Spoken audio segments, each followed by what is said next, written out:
तो एक दिन मौलाना इलियास गुम्मन साहब हैं मुनाज़र, उनसे किसी ने कहा जी लोगों को आप रोक रहे हैं और ख़ुद आप गए थे वहाँ पर वो बयान करने के लिए, कोई ऐसी जगह थी।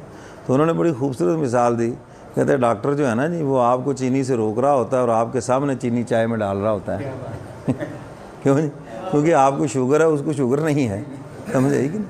वो ठीक है। तो फरमाया इसी तरह हम रूहानी डॉक्टर हैं तो हम ठीक है, हमने तो उनकी तरह नहीं होना ना, हमने ख़राब होना है, बल्कि हमने तो ख़राबों को ठीक करना है। तो आपके अंदर तो ये सलाहियत नहीं, इसलिए आपको रोक रहे हैं।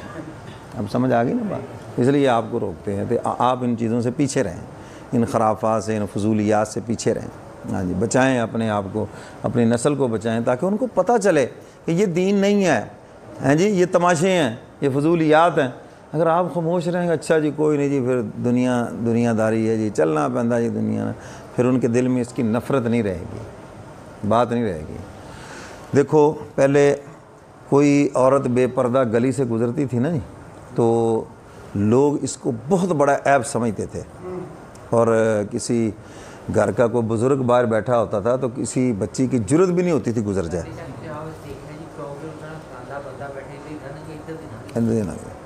अब उनके सर में जूते मारते हैं, क्यों? देख देख के अब गैरत अंदर से ख़त्म हो गई।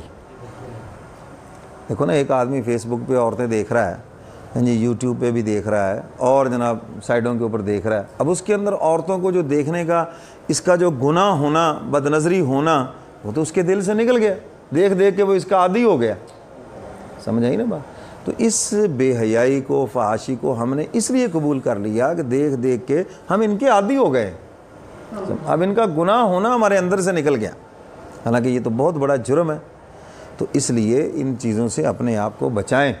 समझ आई ना बात? ज़िना के बारे में क्या फरमाया, वला तक़रबुज़ ज़िना, ज़िना के करीब ना जाओ। करीब, अब ये करीब यही तो चीज़ें हैं, औरतों को देखना, ये करीब जाना है।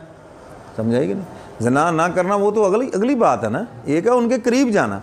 ये चीज़ें जो बीच में हैं इनसे भी बचो, तो फिर ही आप बचेंगे। बेहयाई से बचें, बेपर्दगी से बचें, अपनी निगाहों पे कंट्रोल रखें, तो फिर आप बचेंगे।